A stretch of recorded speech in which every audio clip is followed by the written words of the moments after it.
Hello, welcome back, Woo Crew. It's Eileen. And Ellie. This week, we are going to be chatting about some tools, sacred tools that you can use in your practice. And we're definitely going to be chatting about Halloween because 'tis the season. So sacred tools are these tools that we use in our practice. Just to clarify, we don't need to use all the tools. We're literally just putting tools in a toolbox, and for whatever reason that we want, we take them out to use for different things.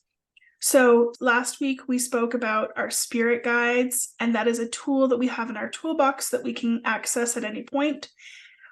The benefit to using or to building your toolbox with these sacred tools is that depending on what it is that you need at any given time, you can access them. Depending on what your intuition is telling you, you have access to be able to use these tools at any given time. So it's good that we build our toolbox. I love that way of describing it because, if you feel like you have to use all of them on every day or even at any given time, it's overwhelming. There's so many. So just like with everything, it's picking the ones that call to you or resonate with you. So it's tuning in again to that intuition and knowing which one you want to work with for a specific practice in a specific season of your life for the year on a specific day.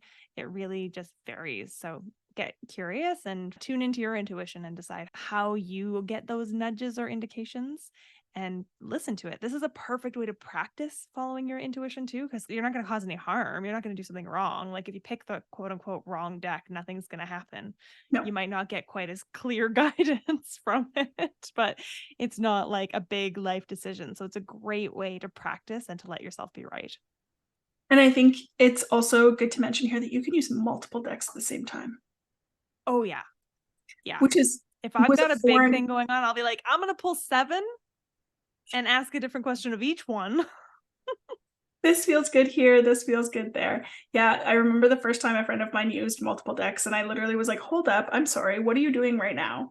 The Virgo in me was like, we don't play like this. No. And they were like, yeah, we do play like this. And I was like, okay, but can we keep them in order? Yeah. Yeah.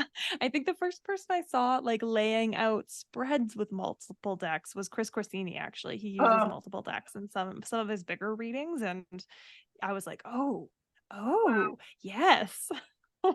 Love it. Love it. So we're talking about Oracle. Do you want to start with Oracle then? Tarot, Oracle? Yeah, sure. Let's start with Oracle and Tarot. Well, let's talk about the difference actually between Oracle and Tarot. I think that often I refer to all of it as tarot, and it's sort of like the overarching umbrella of what it is. But tarot and Oracle are two different things. Tarot is your traditional Rider-Waite-Smith deck. So it's your like Ace of Cups, your 10 of Swords. That's your tarot deck. And there's a few spin-offs, actually. I have a great deck from this company called the Threads of Fate, and they do a queer-friendly tarot version of the Rider-Waite-Smith deck. So that's your traditional tarot. And we should clarify for people that the Rider-Waite-Smith deck, it's structured, right? You've got your major arcana. There's a set number of cards in there. You've got your minor arcana, which is like what Ellie was saying, Ace of Cups, 3 of Wands. And it's a set number total in the deck. And so there's people who make their own interpretations of it, and there's lots. But if it's called tarot, it's likely based on that deck, which came from the 1800s or something. Oh, that's a good thing to look up. Yeah, please do. I know it's old, and I know it's like, well, and it's dark. The original deck is like, she nasty. Yeah. She's mean. Yeah. She'll serve it to you. I'll tell you that much. Yeah. 1909. Wow, really?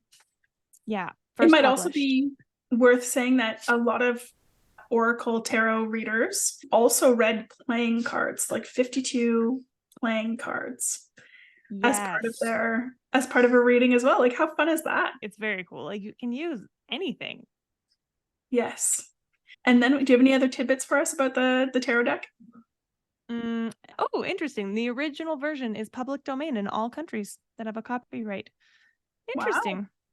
Wow. Lots of symbolism in there. And the imagery in the deck was influenced by the 19th century magician and occultist Eliphas Levi. Wow. Interesting. Wow. Okay, cool. He is the first in the teachings of the Hermetic Order of the Golden Dawn. Yes. Yes. Which is, there's a version of this still around. Oh, I didn't know that. We should talk about that one day. Not today. But let's talk. Yeah. Let's put that in. Let's put a pin in it. Pin. Okay, let's talk about Oracle, which is actually what I read most often. I have tarot decks. I love them, but Oracle is my jam. And Oracle is really symbolic. So Oracle is not in the tradition of things, let's say.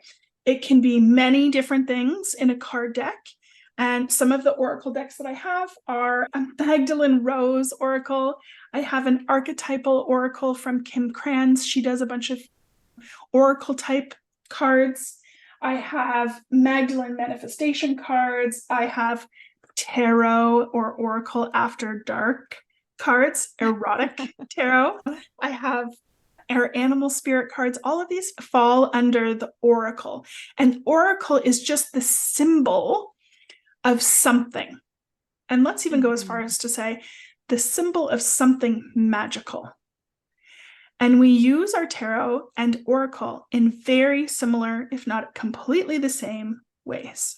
Yeah, unlike tarot, Oracle cards, their meaning, I mean, often they're archetypal and very symbolic, and so they're linked to meaning that way, but the creator of the deck creates the meaning behind each card. There's no structure around how many cards should be in a deck. So with tarot, it's 78. With Oracle, I have a Rose Oracle that's 25. I have others that are like way bigger than that. So there's not that kind of set number of cards. And often they're thematic, I find. Whereas tarot follows that, each card has a meaning. Everybody kind of interprets the meaning differently. There's different decks that give you kind of slightly different readings, but there's an underlying meaning. Like every ace is a new beginning. And then the suits kind of have their overarching meaning. So you can start to, when you see people reading cards for people, anybody who's well versed in tarot could pick up any tarot deck and do a reading for you, but they might not be able to do an oracle reading if they're not familiar with the deck, because you can kind of learn what the tarot all means and read the cards accordingly. Whereas with oracle, if you haven't worked with that deck before, you'll get some from the symbols, but if you don't know the deck familiarly, you won't know what each card represents. Right.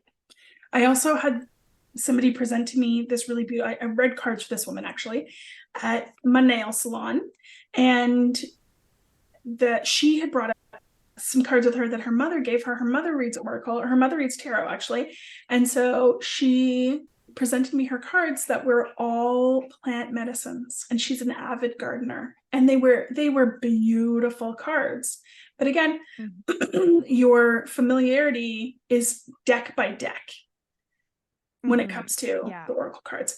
I also want to say, when reading tarot, this is a good thing to kind of transition into. When we read tarot and Oracle, there's many different like spreads that you can do that I think we can touch on in a minute.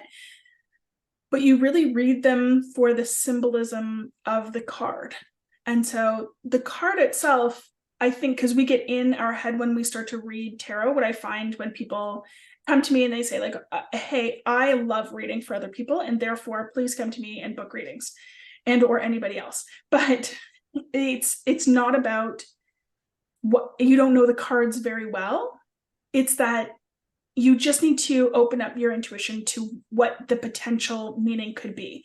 And I also think that if we stay in the box of the book, sometimes we're missing the meaning of the spread of the cards that we're actually reading. Yeah, I actually really like that. My first tarot deck, called Homebound Tarot, is the name of the deck. And I really love that she says that before you open the book ever, like lay the cards out and look at them, engage with them, look like, what do they evoke? How do they make you feel? What symbols are you picking out? What do they mean to you without actually looking?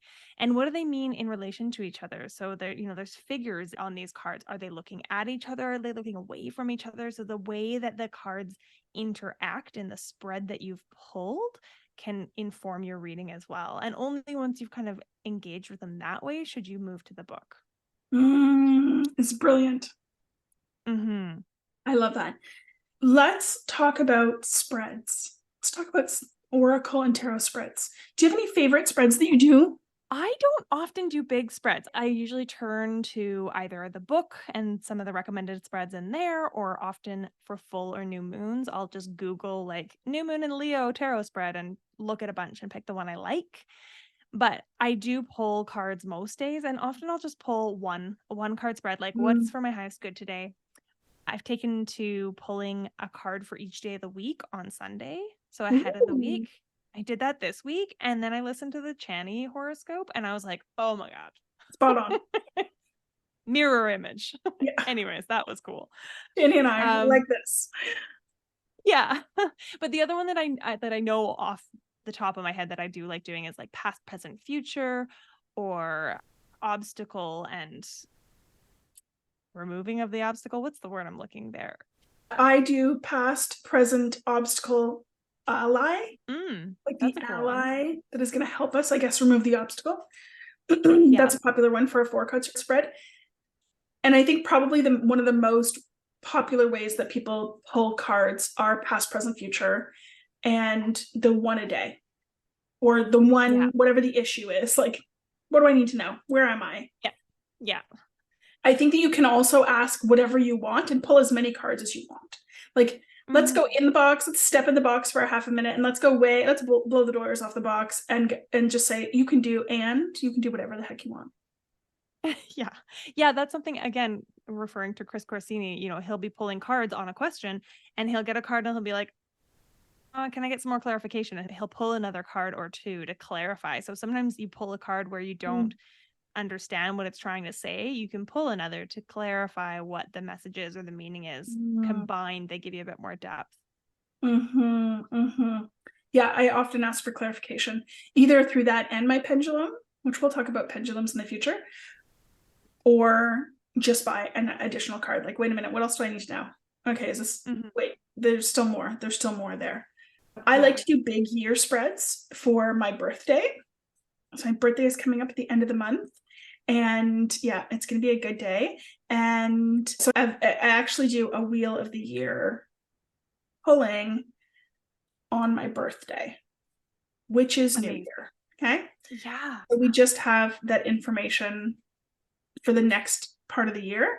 I also love to do a New Year's Eve or New Year's spread of the 12 to 13 months of the year. And so we have information about what to expect each month. Yeah. I did that with some girlfriends this year. We pulled 3 cards from one deck as kind of like a overarching, what do we need to know? I can't remember the question we asked for those 3. And then we used the archetype, the Kim Kranz archetype deck, and pulled a card for each month. It's interesting how the decks cycle through, right? Like you have your favorite and then something new comes along. And you're like, oh, okay, no, I'm going to just only focus on you. And then there's decks that you buy and you realize you don't like at all and they just stay on the shelf. They do. I have a fairy deck like that. A fairy deck? Do you have the deck called Fairy? No, it's it's called Firaxa. Firaxa? Firaxa. It's like got umlauts and X's and stuff in it. And I loved the art. I think it got advertised to me on Instagram, and I loved the art, and I bought it. And the book is just, it's too mean. I get mean messages from, I don't like the top. It's a dark deck, which I think is why I love the Rose Oracle so much, because it's so soft and sweet and delightful and velvety and comforting. And velvety. Yeah. What we need in our lives, more velvet. Right. I have a few decks that are like abrasive, and so I use those for very specific things. And those are often are the cards that I pull. Like, okay, I need one card from here. My full moon, I do use an abrasive deck sometimes around the full moon, because it's like the shadow work of like, okay, what do we need to actually see here? Like, I am all for the velvet and velour. Do not get me wrong. And sometimes there is a distinct purpose for that cutting energy, if you will, that deeper and darker energy, that shadow work. As you say that, I'm like, I should probably pull out that fairy deck. One of my first decks somebody gave to me because I have a Brian Froud tattoo of a pressed fairy. And so Brian Froud is the illustrator of the fairy deck. I mean, of course he is. And he just made this beautiful deck. It's just gorgeous. And somebody gave it to me a really long time ago, and I loved that deck for a very long time. I coveted that fairy deck for a very long time. They knew something that I didn't know at that time. That was a long time ago that they gave me that deck. Right.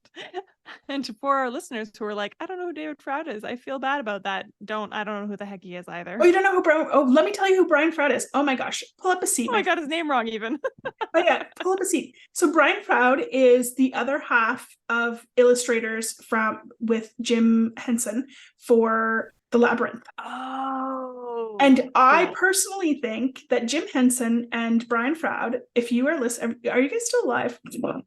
if you ever listen to this, either in the afterlife or in present moment, that's one thing that I should really check, because I think Jim Henson was sick at one point and he might have passed away. We need to fact check this. I'm checking.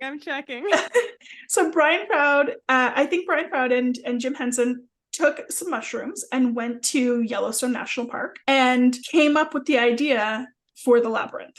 This is the unwritten behind the scenes for The Labyrinth, because when I went to Yellowstone, literally, like I went to the Eternal Stench. There's a thing at Yellowstone that is like the sulfur pools, and there's another feature, I don't know if you call them, a little thing you continue traveling on the path to, and it was called Dragon's Mouth, and it just was like this really phallic, slurpy sounding kind of cave with water that was hot. Like, it's just so weird. And the sulfur pool is just this like yellow stenchy, and it keeps like bubbling up and stuff. And I'm like, this is the Eternal Stench. Like, this is the pool of the Eternal Stench from The Labyrinth. And I also, confession time, thought I was going to marry David Bowie at one point, but only if he was wearing those tight little pants and his hair in his like full queer glory of The Labyrinth when I was a sweet, sweet baby child. That was one of my favorite movies.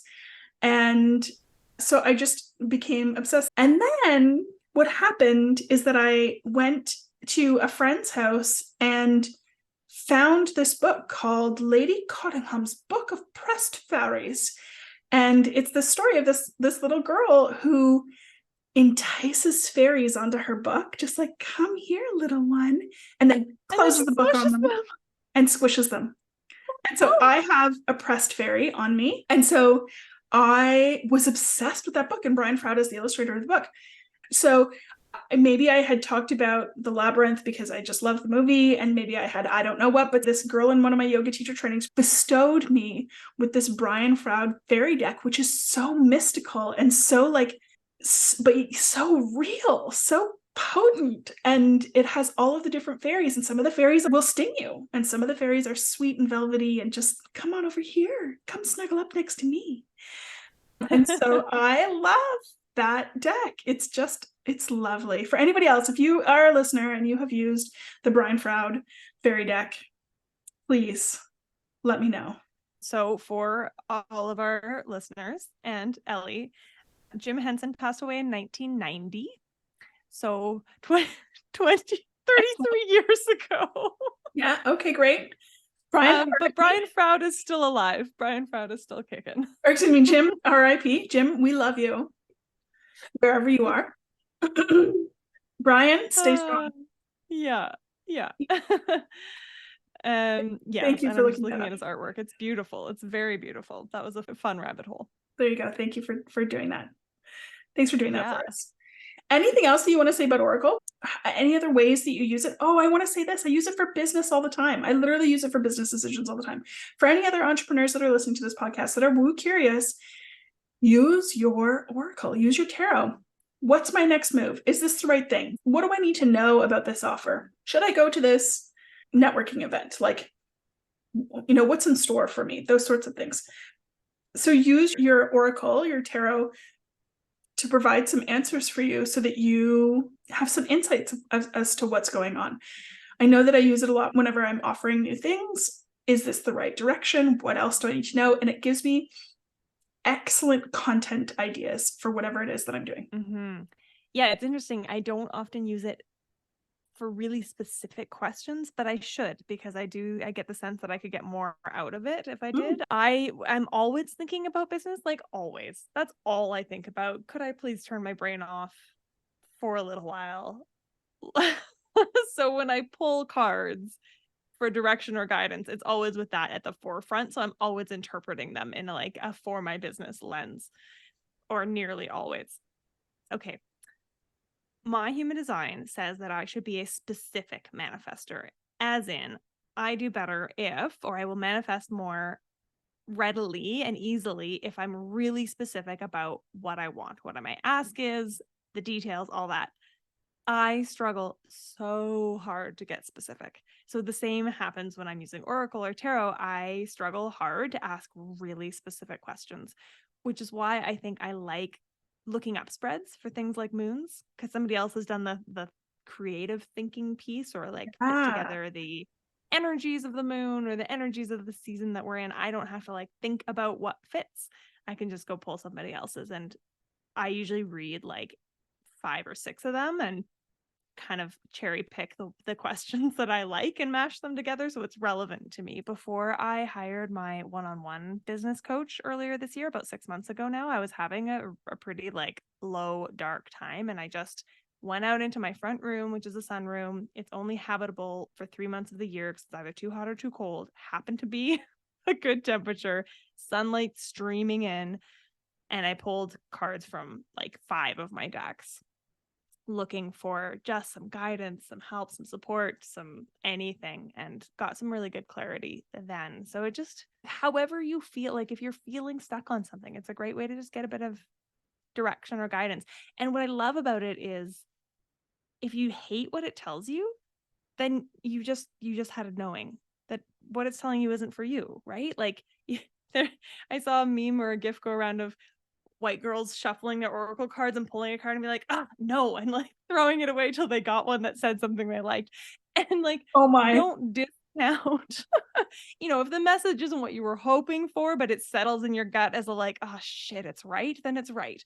But if you pull something and you're like, that really doesn't resonate, that doesn't jive, then it's probably not the card you were meant to pull. So again, trust your intuition. Totally trust your intuition. I love this. So what else do we want to talk about today? We have a couple of options for different tools written down. Is there one of the two that is pulling you more? Yeah, I want to talk about altar building. Okay, let's talk about altar building. It makes sense. It's a favorite of mine. The oracle and the altar building are probably the very frequent things that I do here in headquarters, if you will. Here in the coven. I'm gonna just talk generally about altar building, and then let's get to some specifics with this. Okay. Sound good? Yeah. Okay. I talk all things altar building for sure. We had a whole day on this in my Unleash Your Inner Witch course. So I started actually. Let's start with story time. I started creating pujas, which is what we call them in yoga, which is just a place, a surface, if you will, to place murtis and items, crystals, figurines, anything that are symbolic of maybe where you are or where you're going in practice. And that sort of morphed for me, or continued for me, in the lineage of yoga that I taught. A Shiva was the most predominant murti that we had as a symbol at the front of the class, but we could use anything. I absolutely associate or align with Hanuman, which is another murti, and Ganesha. And so you can have any sort of symbols that you want. And as I progressed into building altars for myself, it's sort of the same concept. It's totally the same concept of it's a surface where you place items that you wish to honor something. And that could be you, that could be a specific archetype, it could be a deity, it could be a parent or a grandparent or somebody in your life that has passed away, or many people who have passed away for that matter. We're coming up to the honoring of our ancestors. No, we're not coming up to, we are in the honoring of our ancestors right now. And so it's just this area that you can place items that you can go to as a focal point during your day. I'm trying to use the most plain and non-specific words, and that was a challenge. I was gonna say, for people who are like, oh, that sounds, woo or witchy or out there, think of any kid who collects like cool rocks or seashells, and then they put them with their little china figurines, and there's that space in their room. That's an altar. That's an altar. It can also, I honor the seasons with mine, so it's less about honoring a deity or a ancestor, although we'll get into who and what is on my altar. But that is the other thing you can do, is just, it can be a pretty place. I love the word focal point. It's a focal point for intention and practice. That's exactly what this is. And we just come back to like, this is because you are a moss witch. Fold into the moss, into the forest. So your altar can have a couple of different things on it. We've just talked about honoring either a deity or a loved one, a season, any of those things. You can also place things like, I just want to say there are ways that intentionally you can place things. And there's also just put stuff wherever it feels good for you. So you can place things in terms of the elements like earth, fire, wind, and water. As it's pouring outside right now, I was distracted by the water, but I was in it in that exact moment. So it could be any of those things. It could be that you place things in terms of seasons. Again, these are part of the elements: winter, summer, spring, and fall. You can place things with a focal point as the center or at the very back, and everything in front of it or everything around it. You can use sacred geometry as in circles, or create mandalas with petals, with flower petals. Or little pebbles or stones or crystals too. Yeah. Like on the crystal grid. A crystal grid. Oh, I love a crystal grid. You can also place things like a altar cloth down. So I have a couple of different altar cloths that sometimes I use to tie up my oracle cards as well. But that altar cloth could be, for a long time, my altar cloth was a piece of lace that my grandmother had made. Again, all of this is just symbolism for what we want to focus on or what we want to honor. Yeah, that delineation of sacred space. That's what the cloth or the piece of material or something is really nice for. But you can also, like, my altar's on a bar cart, and so it's just the whole top of the bar. Well, now it's more than the top, and there's herbs all tied around the edges. Anyways, but like having that delineation of the sacred space is the first kind of step. Cleanse the space, delineate it, but it doesn't have to be big. It doesn't have to be out in the open. I know people who have multiple altars through their houses, one in the bedroom to help with sleep and promote dreams, one by the front door to bless people as they come and go. But I also know people who keep like a tiny one in the back of their underwear drawer because they're not out and comfortable having it out around their family and the people they live with. And that is just as potent and powerful and useful a tool, no matter where it is, what size it is, how much is on there. It could be as simple as a candle and a pretty rock on your desk where you work. And you bring the intention. That at the end of the day, an altar is all about the intention with which you build it. And so you can imbue the most simple little space with that kind of intention of being a focal point for your practice. I love this. Brief pause that none of you got to hear, but Ellie had to go out and unflood her house. So it was a flood here, people. I live in the Pacific Northwest, and today was one of those days. So I'm trying to remember exactly where we left off, but I think it was with my chatting about how it doesn't matter how big or small your altar is. It doesn't matter if it's out invisible or hidden away. Like, it's the intention that matters. So we'll wrap this altar chat up a little bit with talking about the types of things you might choose to put on your altar, and specifically in relation to the 4 directions, the elements, that kind of representation. Because obviously, that if you put a picture of your grandma on, you're probably representing your ancestors. But what do the other things represent, or what kind of staples are included in lots of altars? So I'm going to speak from my lineage and my point of view here. So right now, in the mystery school that I'm part of, we have a 13 moon cycle. And so one of the things that we do each moon cycle is change the frequency of what we're in. And so right now we're in the priestess frequency. And the priestess frequency has an essential oil that's associated with it. It has a color associated, this deep sapphire blue. So my altar has changed from the frequency of prosperity, where we just were, which is our green, into blue. Any blue crystals that I have, I actually just purchased a new kyanite to go on my altar. And I place them in certain ways. So I place them, for me, there is a center of the altar and everything else is around the altar from there. The priestess is associated with the oracle. And so there's oracle cards on my altar. I keep a plant up there because I'm really into having like living green things to remind me of nature and how connected we are. And so I actually have 2 plants on my altar right now. I also have a full oracle deck box by Ariel Spilsbury that is the 13 Moon Oracle deck. That is, it's big, it's weighty, and so it's up there right now. And I have some flowers because, of course, some roses. Of course, the priestess loves to be adorned, and so she will have whatever beauty she wants. And in the middle, I have an image of a fierce priestess that it's like, this is what this means to me. Nice. I love it. Yeah. Yeah. As I said, I changed my altar up with the Wheel of the Year ceremonies. So that means I refresh and reset and change it 8 times a year, roughly. I take everything off, I clean it, and then I shift. And so the most kind of common thread with mine is representing the 4 directions and the 4 elements, and those are tied. I think we touched on that. Yeah, in the cyclical living episode, we talked about how like north is the element of earth, and so I usually have plants of some description, dried or fresh, depending on the season. And then the east is represented by either feathers or incense, usually feathers because they hang out, and incense you light sometimes or not.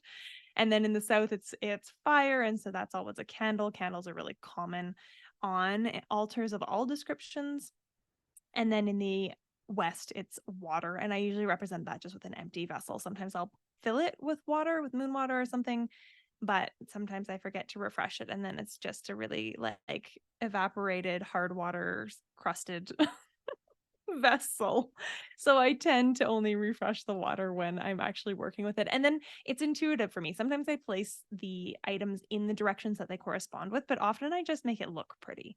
So whatever is appealing to the eye. And then crystals, whatever feels like it wants to be on there, gems, rocks, anything like that.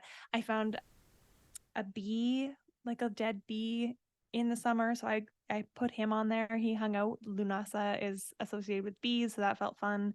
I've got a bone that I found out behind my place, a deer bone that's on there. That would be connected to the north and the ancestors and animal allies and stuff. So just kind of fun, playful, whatever strikes me to add, but in the themes of the Wheel of the Year. I love this. So these are 2 really good examples. You can place literally anything on your altar. I have in my head, like, make altars sacred again. You know, it's just find a place. I love it. Yeah, that you can place in your home, that you can gaze at. I am one of those people who have crystals and altars set up all around the house because I love that sort of thing. Like, I just really love adorning my home with beauty. And so they're all over. It has spilled out from my coven room, from the den, to everywhere else in the home. And I also want to mention candles are very important to me as well. I burn beeswax candles, and so I like to get them from the local apiary or somewhere that is special to me. And again, we're just setting intentions. Like, I'm going to go find some candles for my altar. I'm going to go, you and I talked about spell candles. I only like beeswax, really. And so I'm going to go find some beeswax candles because there's lots of spell candles out there that are non-beeswax. So it's really the intention that you're setting. It's really the intention that you're setting with what you're doing. Yeah. Yeah. if anybody's watching any of these clips, you'll see that my bookshelf is also a bit of an altar. It is. It definitely behind is. me. Yeah, I've always done that with my bookshelves. Even before I realized what I was doing, I always had those like special trinkets and knickknacks and things to make it pretty. Mm. Yeah. Mm-hmm. Yeah. Well, and because it is October and we are moving towards Samhain, altars honoring the dead or our ancestors are particularly relevant. And that's kind of why we wanted to talk about this today. It's a great time to create an altar for your ancestors or add photos of your ancestors to your existing altar. You could write them letters and put them on your altar. All sorts of ways. Maybe you bake their favorite food and add a piece of that to your altar during this time. There's all sorts of ways to kind of incorporate them into your altar work as we move through this veil thinned time. Ellie's dogs are having a struggle. It's a full storm out here right now, so you may or may not hear some thunder in the background on this recording. But I love what you said about baking things or making things or bringing things forward that are for this time. My grandmother's pumpkin pie recipe is just like, it's a coveted pumpkin. It's seriously the best pumpkin pie recipe out there. Made with I need it. squash. You obviously I just bought a sugar pumpkin. Perfect.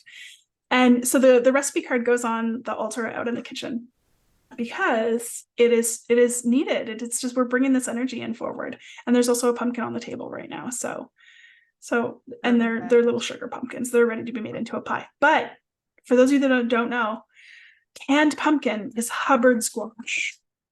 I've never liked canned pumpkin. Well, lots of people do. But also, who knew? Why are you calling it pumpkin? Who knew? Yeah, interesting. I bought a Hubbard squash 2 years ago. We bought like, I want to say Greg dropped like $300 on gourds and pumpkins to decorate with. Yeah, necessary.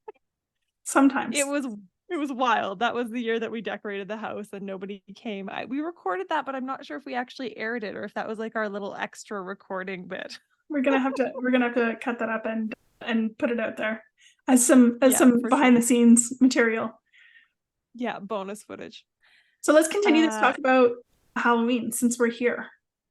Yeah, let's do it. So when this episode airs, we'll be very close to Halloween. We have a week left until Halloween. Tell me about your favorite Halloween movie or movie to watch around Halloween. Yeah, I was walking over to a friend's on the weekend and I sent Ellie a voice message because I was like, oh, I don't want to forget about this movie. Sleepy Hollow. I love Sleepy Hollow. That's a good one. It's a wonderful one. Yeah. I'm not a big, I don't watch a lot of movies and I don't rewatch a lot of movies. Halloween was never like a movie time of year for me. I've got some movies associated with Christmas and Thanksgiving, but yeah, that one jumped out to me for sure. That, and I really love Nightmare Before Christmas, which kind of is a Christmas movie, but also is it a Christmas movie? Is it a Halloween movie? Who knows? It's both. It's both. It can be both. I also love. How about you? What's your favorite? I love A Nightmare as well. We didn't watch a lot of movies.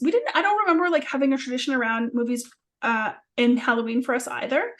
And mostly because I grew up in a household that valued a lot of like outside time.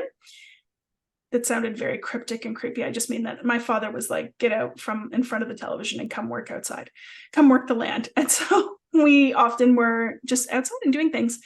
And so I don't remember a specific thing around Halloween when it came to movies, but later on in life, I definitely got into watching more movies during Halloween. And I would say later on, I would say 2 years ago.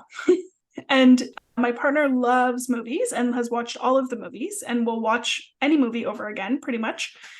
And so she suggested that we do like 30 movies in 30 days for Halloween, or 31 and 31. Although we will not be watching movies. Well, we'll probably have them on in the background as we prepare for kids to come to the house. We have not been successful in watching 30 and 30, but we have watched quite a few. And I realized that one of my favorite Halloween movies, not even Halloween, one of my favorite movies to watch around Halloween is definitely The Craft. And The Craft is pretty dark. but it's I'd also have to rewatch it. super witchy. Yeah. Super. And I had this realization. I was like, my teenage self watching The Craft definitely was one of the characters. We can decide later which one I was. It's just so overtly spell and like witch practices, also known as rituals sometimes. And I think that there's this moment in The Craft that things really turn, like for the audience, things really turn around. And there's that distrust of women who practice magic. And I think that it becomes scary for us. But if we look past that just a little bit, we really start to see that magic is just because it feels so big and so powerful. So I do really like the Craft. I also 100%, probably the reason we haven't gotten through 30 and 30 is because 3 times already this month I've watched Beetlejuice. You know what? I watched Beetlejuice for the first time ever in the past year. How did you spend your life not doing Beetlejuice references? I don't know. My parents wouldn't let me watch it when it was like out because it was too scary and creepy and quite adult. Actually, I don't blame them now watching it. Looking back, I'm like, yeah, no. And then I just never did. It's very strange, but I've seen it now. Yes. So don't at me. No. Come on. Let us know if you've watched any of these movies that we've mentioned, actually. We would love to know. And if you have a favorite Halloween movie, tell us. I want to add it to my list of things. Also, caveat, you are welcome to add scary movies to the list, but I will not be watching them. I was going to say, neither will I. I am not a fan of scary movies. I have watched like movies. I pull whatever is near. It might be my coat when I've made the mistake of going to a movie theater. It might be the person next to me. It might be whatever, but I'll have it up in front of my eyes the whole time. Just like, no, I don't want to. I enjoyed, what was that one? It was like a spoof Cabin in the Woods. I enjoyed Cabin in the Woods. It was funny. There was a few jump moments, but it was funny. So I did like that one, but generally speaking, no. Scary movies not for me. I have not watched Cabin in the Woods. Might still be too scary for me. I would say like Nemo is scary for me. Like when he loses his dad. It's sad. Tell us why we carve pumpkins. Oh, yeah, that's a fun one. So last episode we chatted about why we dress up, which comes from Ireland and the Celtic lands of hiding from malevolent spirits. And pumpkins also come from our Irish friends. Lots of them came over to North America, especially the States. And they have a myth about a dude named Stingy Jack who made a deal with the devil and then reneged on it. And so when he died, he couldn't get into heaven because God was like, no, you're a piece of shit. And then he couldn't get into hell because the devil was like, screw you backstabbed me, or I don't remember, I don't know what it was he did. You're a piece of shit. And so he wanders the land. And because at Halloween time, Samhain, the veil is thin, he's much more present. And so the Irish peasants started to carve turnips with scary faces and put tea lights inside of them and put them on their doorstep to scare away Jack. Now, when they got to North America, pumpkins are native to North America. They're a little easier to carve than turnips. They're bigger. And so the carvings became jack-o'-lanterns. That's where that name comes from. That's why we get the name Jack for jack-o'-lantern. Wow. It's from Stingy Jack. And yeah, they carried on the tradition here, but with pumpkins instead of turnips. I love this. And I also love, so there was some turnips that were carved in my family. My grandmother used to carve them. Like the tradition has been passed on, is what I'm saying. And it was not all was lost in all households. And I will tell you that a turnip, when you've carved it more than like a few days before the All Hallows Eve, that shit's scary. That's as scary as the old costumes. I can imagine. Like, paper bags and No. That is what nightmares are made of. Yeah, a little less robust. Definitely creepy for sure. That's Yeah. hilarious. I love that. I love when I found out and put all the two and twos together, I was like, oh, it Jack. makes so much sense. Jack, Jack-o'-lantern. stingy old Jack. What a guy. Yeah. Any folklore, anything else that you want to share with us? I know that you love that. You love that sort of thing.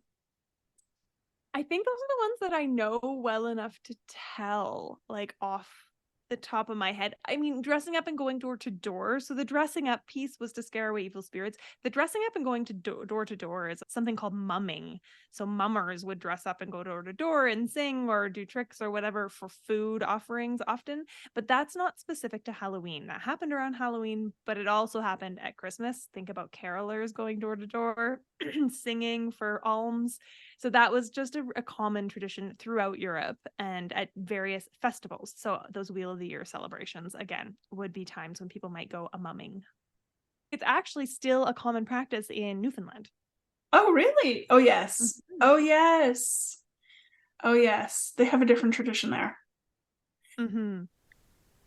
Also, we've lost the trick of the trick or treat.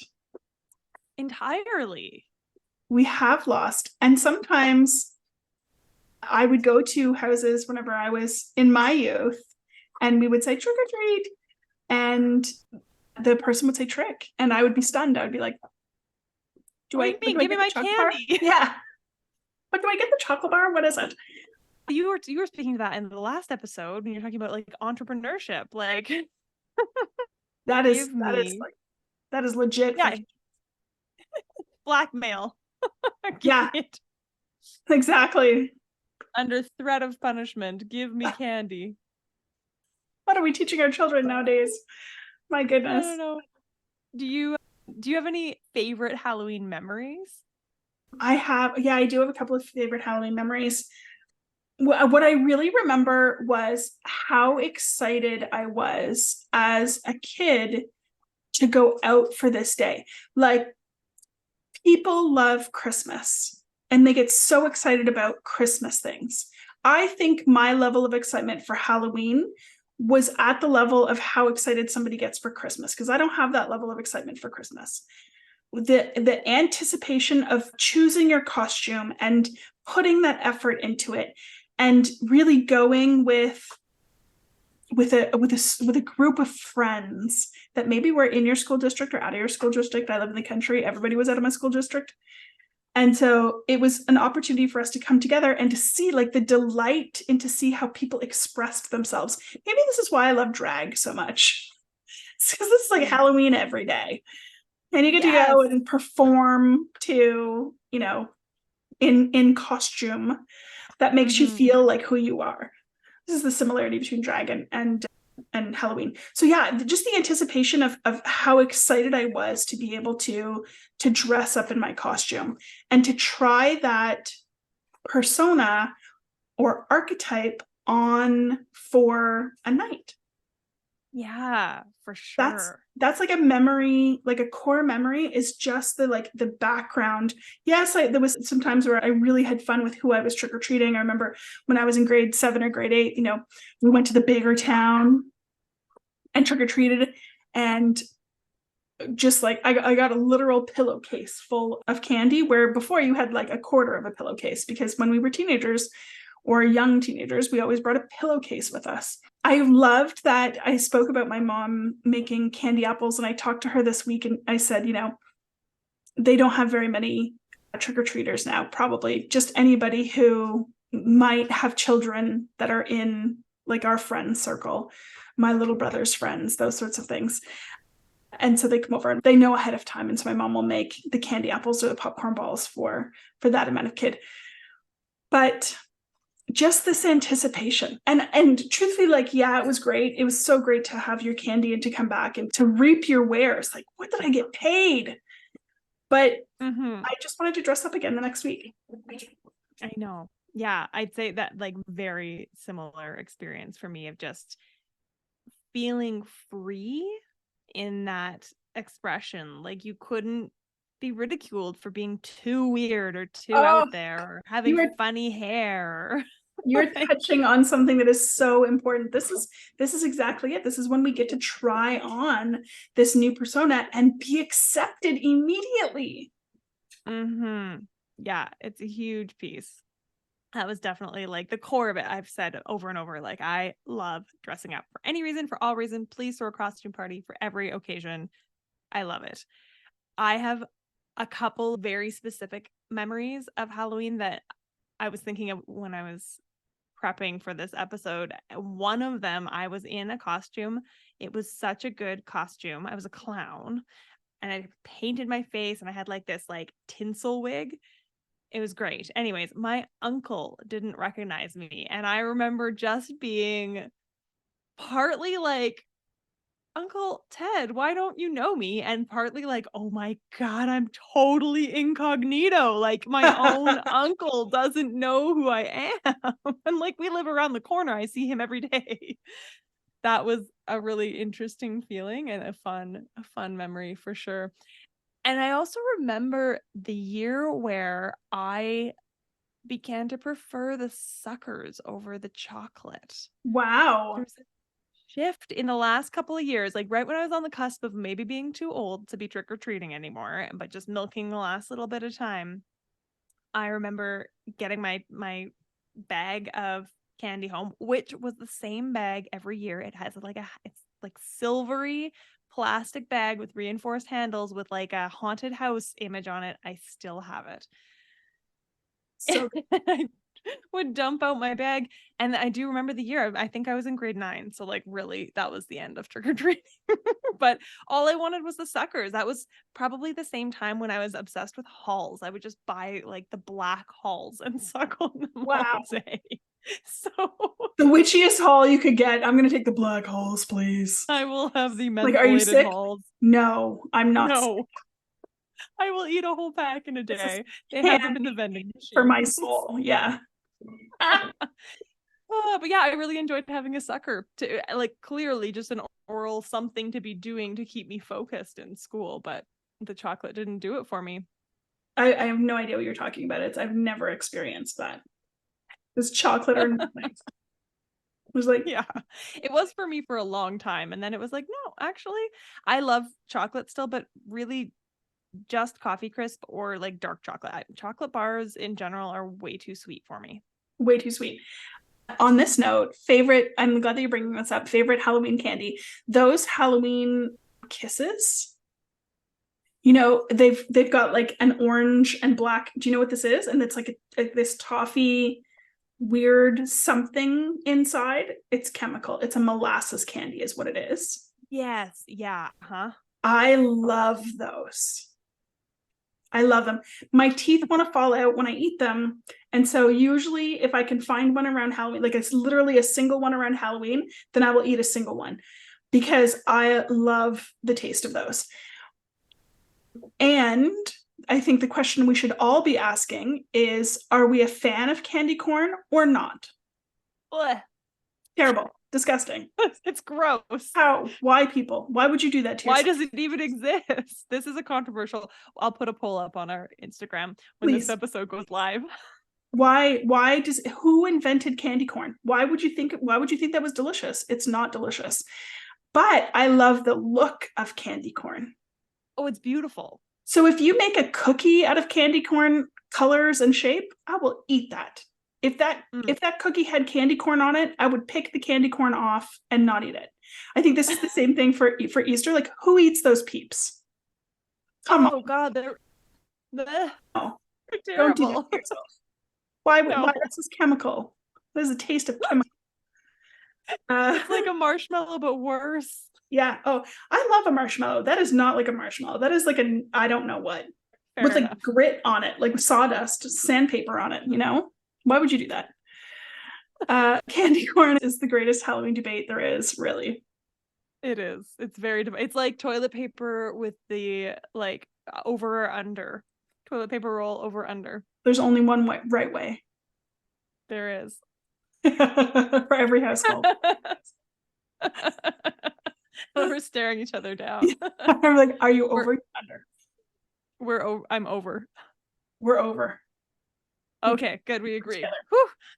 I'll never forget. There was a friend of mine who said her and her partner got together later in life, and she said, "There's only." I remember thinking to myself afterwards, like, I wonder what she is. I've only ever really been to her house once or twice. We don't live in the same area anymore. But she said to me, when we got together, there was only two things we needed to get straight. I don't remember what the first one was, but the second one was how the toilet paper goes on the roll. And I literally was like, how does the toilet paper go on the roll? Because I think maybe my partner at the time and I, that we were together for 12 years, we just always did it the same. Yeah. It's under people. You can't, you can't see nearly as much of it. You can't get it. So when I was growing up, the debate didn't even exist because the toilet paper roll went perched on top of the empty roll leading up against the wall. Of course. But of course. My goodness. Yeah. I'm not sure if Greg's an over or under. I think he's just so whichever way it happens to be on. Like, he doesn't check before he puts it on. And so, because sometimes I have to change it and sometimes I don't. Oh, I live with somebody with ADHD. Like, there's never once. Half the time you would go to that washroom and there's no toilet paper there. And I want to know, what are you wiping with?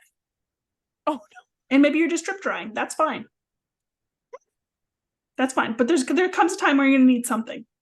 And so 90% of, no, not even 110% of the time, I'm the one putting the toilet paper back somewhere in the bathroom. Right. Yeah. Okay, we've gone a long way from Halloween to toilet paper. Yeah. However, here we are. I trust that you are all entertained. And we're gonna loop back around and chat about our offerings before we wrap up. Hey? Yeah, let's do that. Are we at that time? Yeah. What do you have on deck for us? Obviously, the most glaringly obvious thing is that Samhain is coming up. So when you are listening to this, it's gonna be in person if you're in Calgary on Friday, or Monday online for a ceremony. We're going to come together. We're going to talk about the history, all of the good, juicy goodness about Samhain, and we'll do some releasing, some calling in, some burning, all of that kind of jazz. So that's on my website. I also have still this offering of soul council sessions. So it's a 45-minute session. It's about a 30-minute process with some time to debrief at the end to connect with your soul council. So your panel of spirit guides, as it were, to ask a question, get clarity on something. If you're needing direction, you're feeling stuck, you need a little bit of comfort, that's there for you as a little tasty treat this month. And I've got my waitlist open for my Unleash Your Inner Witch course, which you've heard me reference a few times, talking about altars and such.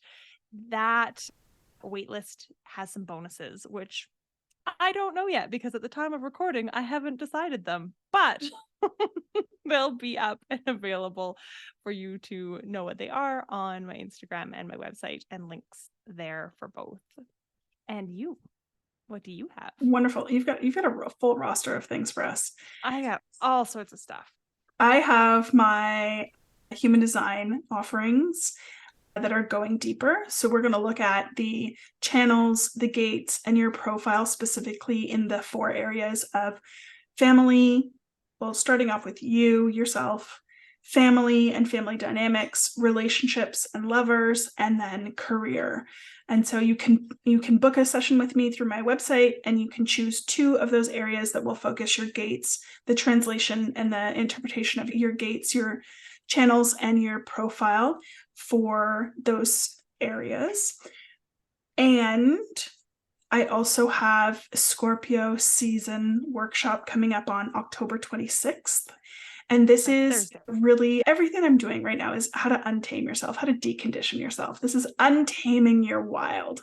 And we're going to go into a full Scorpio season ceremony for the evening. And it's going to be juicy and hot, and it's going to be dark, black, and yet with some light whiteness being shone on, as it is right around the full moon. So you can sign up there on my website as well. We'll pop the links below. We sure will. As always, thank you so much for joining us, Woo Crew. We love recording these podcasts for you. So please, if you like this, go ahead on over to wherever you heard your podcast and leave us a 5-star review. Let us know what you think, and let us know if you have any questions. I second all of that. Have a fantastic week, a happy Halloween weekend, and you'll be hearing from us the day before actual Halloween, but a lot of the celebrations will have happened before. So we look forward to seeing you next week. Thanks, Boo Crew.